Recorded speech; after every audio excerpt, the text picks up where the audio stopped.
Ladies, gentlemen, reptoids, it's finally finished. I give to you, to the best of my ability, Whitebeard's Murakumo Giri. Try to get it back in the shot here. Okay, cool. All right. So, yeah. First off, I apologize for the really crappy sea snake, like sea king design on it. That's easily the part that I didn't know how to work at all, so I just used a Sharpie for that. But beyond that, considering I am not a cosplay prop making kind of guy, don't really know how to do that. This is the biggest project I've ever really worked on here. I think it turned out okay. I think it turned out all right. So, for context, in case you haven't seen like every single one of my videos, a couple weeks ago, I was in a Tractor Supply store and I found this really large garden implement called a bush axe, and it was on sale. It was only 30 bucks, and I thought it looked remarkably similar to like a Japanese like naginata, like Whitebeard's naginata specifically. So I thought, man, I could probably buy this thing and I could probably paint it to look like Murakumo Giri. I think I showed it off during the Marco video I made a couple weeks back. But yeah, this took me a little while. You know, I just worked on it a little bit each day. Started with this design here. In the anime, Whitebeard's naginata is more like the shaft, so to speak, is more cylindrical. This one's obviously more flat, so it's a little bit different. But also in the anime, it has a different color scheme. It's like brown in the anime. The colors don't really pop. In the manga, it's way more colorful. Sometimes Oda draws it with like a red and like a cream color, which is what I went with here. I think it looks like a banana and like cherry, candy cane or something. So I find that funny that Whitebeard can like swing this around, but no one's gonna make fun of him, right? Because he's Whitebeard. I think in one of the most recent chapter covers, or the tankobon covers with the flashback with Whitebeard and Odin, it's just straight up red and yellow, so whatever. I like the cream color, though. I used brass spray paint for the bolster up here. I painted the edges here silver, because it looks more like the temper pattern on the blade, and I used one of Duchess's old dog toys to make, like, the pummel here, and just wrapped a piece of cloth around it. So, you know, not professionally done by any regard, but I think it turned out okay. The sea snake was the thing that kept tripping me up, because you don't really see it that clearly in the manga or the anime, but yeah, there's like high detailed images, and you do see like the design of a sea snake here, some kind of leviathan, right? And so I was trying to throw out ideas, maybe I could like stencil it into the side, but I just went with a Sharpie instead. So beyond that one point, yeah, this is Murakumo Giri, and I unfortunately already did a video on this back in like January before I got my hands on this thing. I wish I would have waited personally, so I'm like, all right. I already did a video on Murakumo Giri. I already did a video on Whitebeard just in general. I already did a video on the Gura Gura no Mi. Is there any other way I could talk about Whitebeard? The answer is yes, there is. Prime Whitebeard! The Whitebeard that could shake the entire mantle of the earth with a mighty snore. Pops, please! Wake up! You're gonna kill us!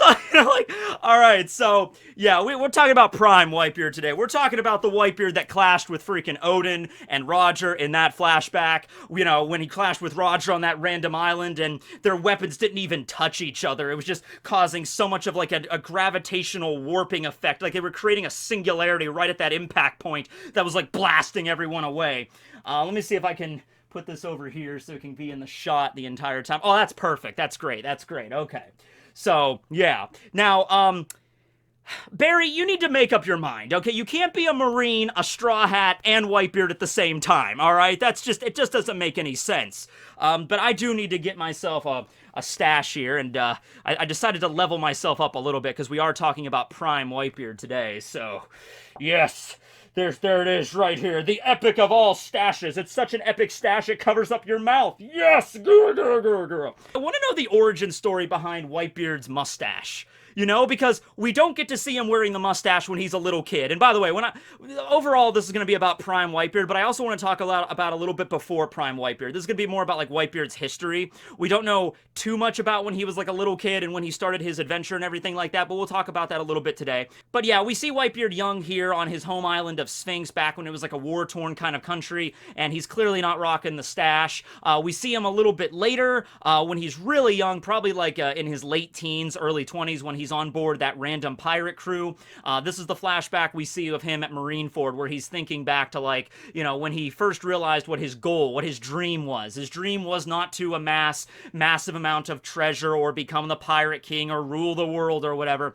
His dream was simply, I just want to have a family. And we see him there with the epic golden locks, but he does not have a mustache quite yet. So the first time we get to see him canonically with the mustache is 30 years ago when he ran into Odin. And I think he was already in his 40s at this point. Also a little bit before that, because we did see him in silhouette when he was on board the Rocks crew. When he met Odin, that was after the Rocks crew disbanded, but he was still rocking the stash when he was a member of the Rocks crew there. So I want to know the origin story behind this, though. It's like, was it just like one day he woke up and he looked in the mirror and he's like, growing a little bit of a stash here. I think I should cut it. And he just asked around, you think I should cut the mustache? You think I should let it out? Some random person on the crew, like freaking Kaido back in the day, or Shiki, or like Shiki's like, nah, I think you should keep the stash there, Edward Newgate. I think it works. And he's just like, oh, okay, yeah, I'll see where it goes. And then ever since then, every time he learned something new in the way of armament Haki, or he mastered Murakumo Giri, or he, got the Gura Gura no Mi, like every time Whitebeard leveled up, the stash also leveled up a little bit more. It's just like, oh, I've obtained the Gura Gura no Mi, and he wakes up the next day and the stash is just pong, it just like increases in size, and it just keeps going until it got to its natural conclusion there, right? So I want to know the origin behind that. But let's talk about his childhood a little bit before we build up into Prime Whitebeard, okay? So this is him as a kid growing up on Sphinx.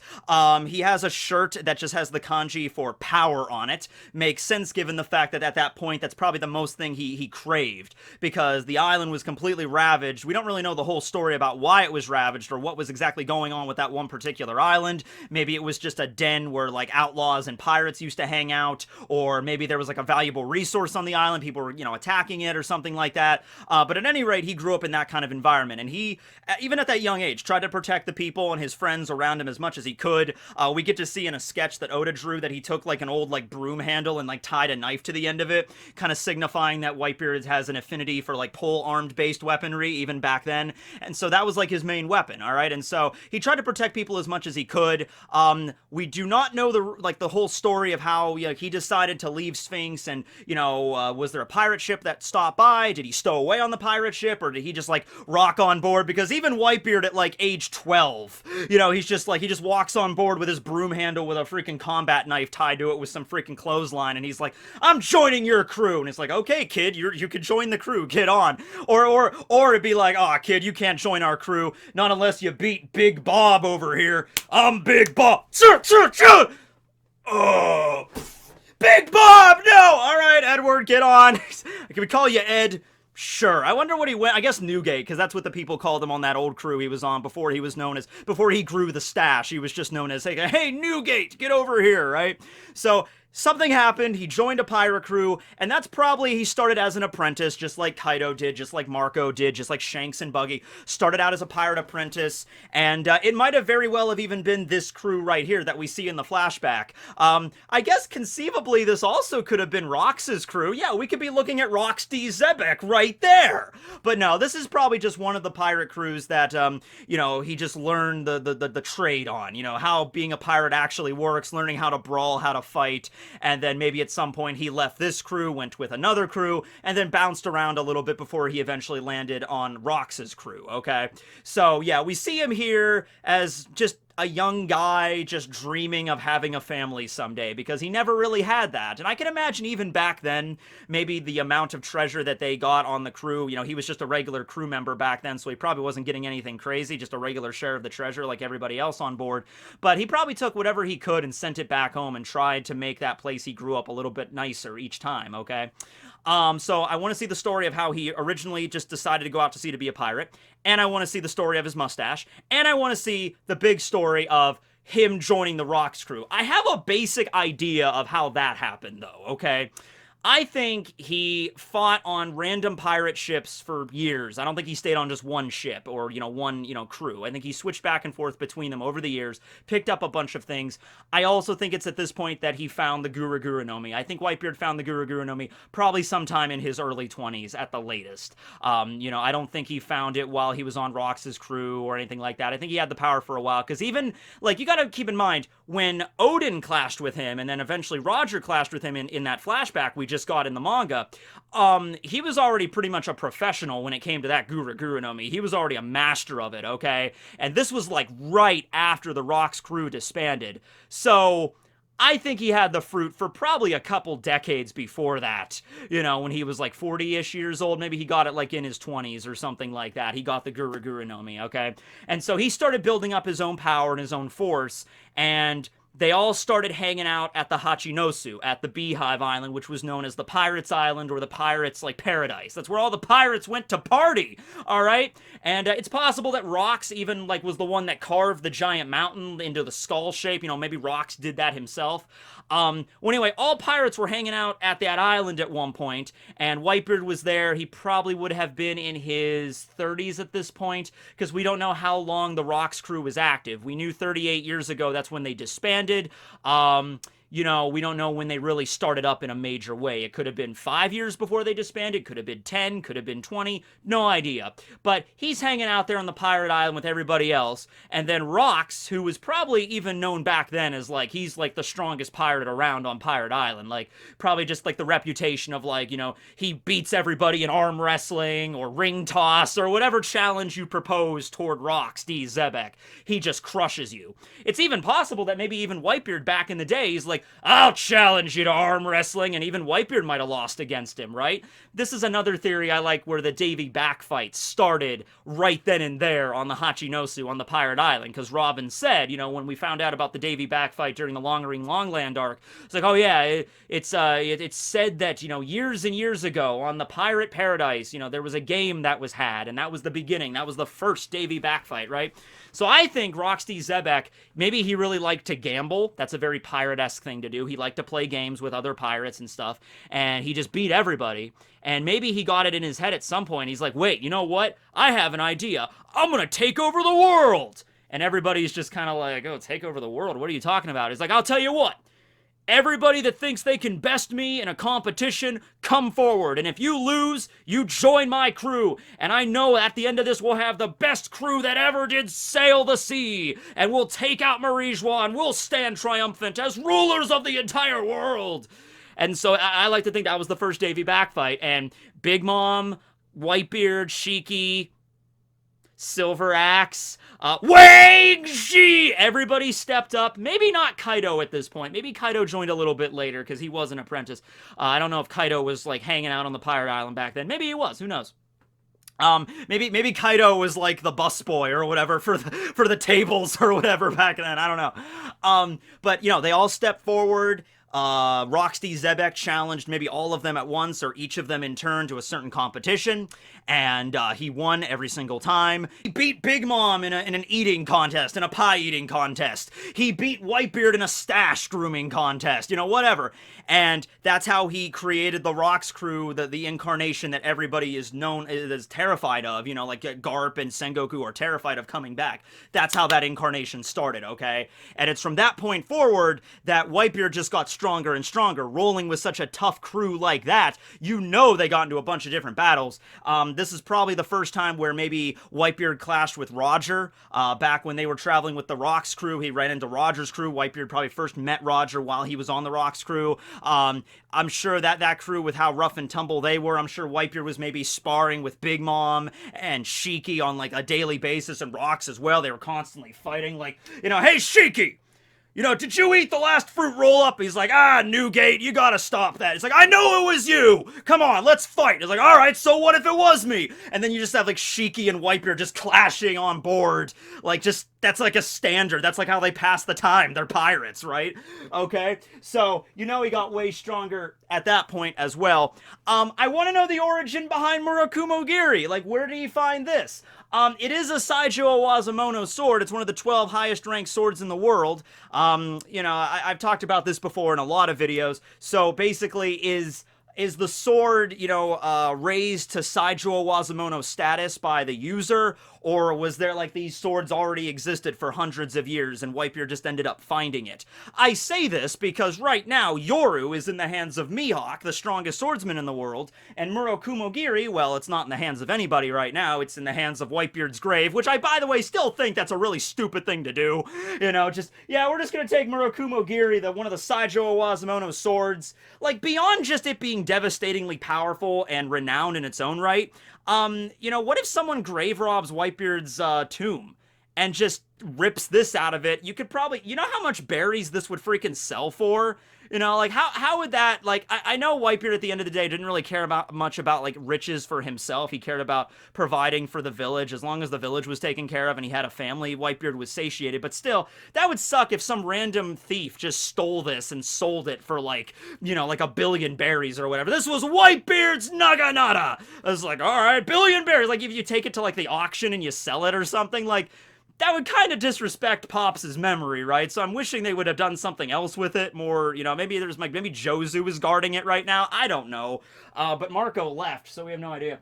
But yeah, so did he find this sword, or this, not a sword, it's a blade, they find this Naginata just lying around somewhere, and he took it, and he made it his own weapon, and it was already a Saijo, or did he just have this sword, I keep saying sword, find this weapon and just modify it a bunch of times, and then over the years, because it was known as Whitebeard's main weapon, that was the thing that made it a Saijo. Just maybe like when Mihawk first got his hands on Yoru, it might have not have been considered a Saijo. It was through Mihawk clashing with Shanks at that battle, that's what made it a Saijo.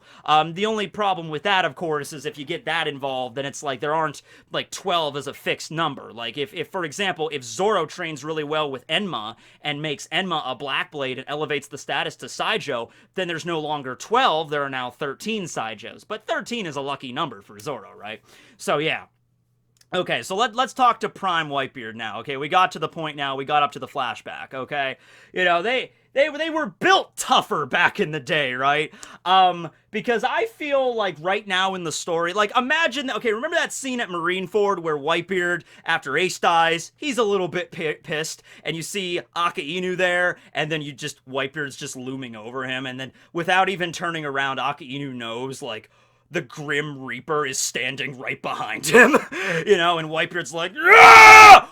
Boom! And just smacks freaking Akainu right into the side, and you see the cracks of the quake bubble, and he just gets, boom, launched into, like, that crevice, and of course he gets back up after that. He's all bleeding, but he still doesn't really look that much worse for wear, maybe broke a few bones there, right?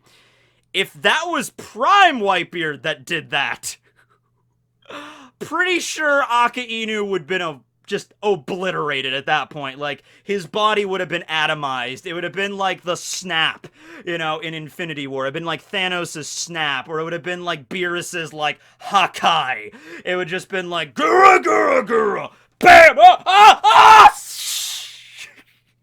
just disintegrated. And I think Garp said it best, he's talking about the Rocks crew coming back and being so terrifying, just like, Prime Garp, Prime Whitebeard, Prime Roger, Prime Rocks and Shiki and all those guys, all the primes, all the prime numbers, they pretty much beat out, like, probably any pirate that's currently, or admiral that's currently around right now.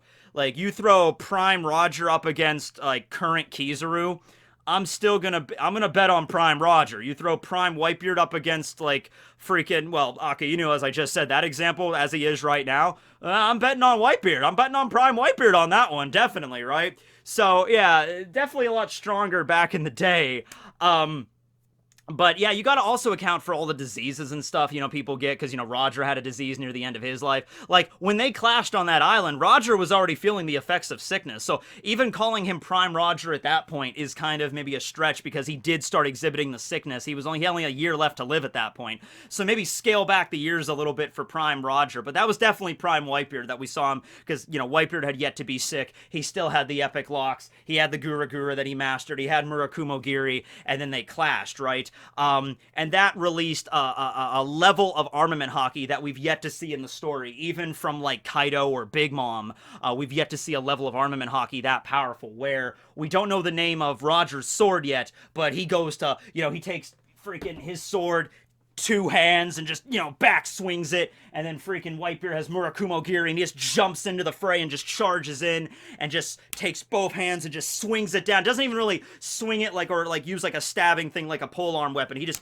grabs the end of the shaft and he just brings it down, right? And then it just creates this like little spark in the center that just starts warping gravity. It's like magnetic forces, like two north polarities that are just like pushing each other away. And you know that Roger and Whitebeard are giving it their all. Like they're popping the brain veins, and like their mighty muscles are just rippling, and they're just like, ah, ah, ah, like they're just roaring, and then they just boom. And then the attack is over, and like the entire island was just like,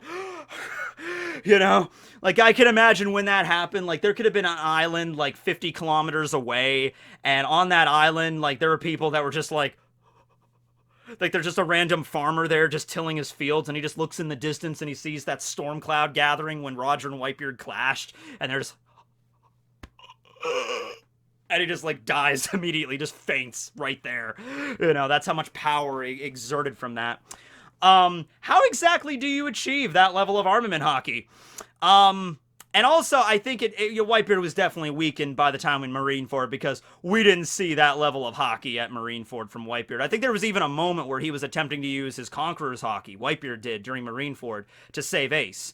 And he coughed up blood when he attempted it. And so he's like, oh, damn it, a time like this. So the disease definitely weakened Whitebeard to the point where he couldn't pull off Haki feats like that. Yeah, I know, like, what they were doing was very similar to, like, the Ryuo technique. Like, you're inserting or you're sending your Haki away, but there's a huge gap. There's a very big difference from Luffy, like, blowing out a tree trunk and then this happening, right? So I guess, I honestly, maybe there's not a special training regimen. It's just, once you master the footholds of Ryuo, you just practice every single day until you can warp reality. And I'm sure Luffy will eventually reach that point, right? But yeah, that was Oda giving us a sneak preview, really, of, like, a battle between these two, like, giants of their era, essentially. Not literal giants, although Whitebeard is a pretty tall dude. What combat would even be like? Because I'm telling you, if we ever get, like, the flashback to, like, the whole, like, we will get the flashback eventually of Roger's whole backstory, we're gonna be seeing a lot more fights like this, right? We're gonna be seeing a bunch of stuff like this back in the day when pirates were real pirates. Oh, man, I wonder who were the admirals back then. Because Garp was offered the admiral position a bunch of times, but he turned it down because he just wanted more freedom as a vice admiral. So I wonder, like, back when, like, the God Valley incident occurred, we know Garp and we know Sengoku was one of the admirals. Garp was a vice admiral. Who were the other admirals at that point? Or even dialing it back even further back than that, when, like, Roger and, when Roger first found Lodestar. Like, that was years before all this happened, who were the admirals back then, and what was their status, were they, like, the parents of, like, the current admirals or something? Maybe they could have been, possibly. I'm not really sure how that would have went down, but, yeah, I kind of want, like, honestly, you could do a whole light novel. You could do a whole light novel on, like, Whitebeard's history and, the stories that he had growing up. Like, it would just never end with that. You could have a whole, like a 3-4 part series with that alone, talking about that era and all the strong fighters that existed back then, beyond the ones that we already know. Like, we know about Whitebeard, Roger, Big Mom, Wang Ji, Shiki, Rocks, all that stuff, but, there are probably a lot of other really strong pirates, too, that helped Whitebeard along, like Rocks was probably one of his mentors, sure, but, did he have a mentor before that? Did he have a teacher? Like, who taught Whitebeard Haki? I mean, I guess it could have been Rocks, but, could it have been somebody before that when he was, like, a teenager or something? There was, like, a benefactor or somebody that Whitebeard ran across that taught him the art of, how to use these weapons and how to use Haki and his Devil Fruit ability. Like, the story about the Devil Fruit itself, like, Blackbeard's only had it for 2 years, the Guru Guru no Mi, and he's already kind of able to use it in a bunch of really interesting ways. He can, like, make his voice like a booming voice that, like, vibrates through the air and everything like that. But as Sengoku said, Whitebeard has the power to destroy the world. I don't think that because anybody that has the Guru Guru no Mi can do that. I think what Sengoku was referring to was like, no, you don't understand. Like, Whitebeard's had the Guru Guru no Mi. He was in his late 70s when he died at Marineford. Whitebeard's had the Guru Guru no Mi for maybe upwards of over 50 years at that point. So 50 years training with the Guru Guru, probably having it awakened. Maybe just the ability to send the vibrations through the air is the awakening aspect of the fruit right there. Maybe the original, the original base fruit of the Guru Guru no Mi is like you can only send vibrations into things that you're physically touching. So if he punched somebody, send the vibration, or he punches the ground, sends the vibration, charges up his Naginata with it. Yeah, but we saw at Marineford, he was able to, like, punch the air and send the vibrations, like a good distance away to hit, like, the retaining walls and everything, like, cause a giant dent into those, like the quake punches. Maybe that stuff is all the awakening aspect of it. And that's what Sengoku was referring to. He just like, no, you don't understand. And maybe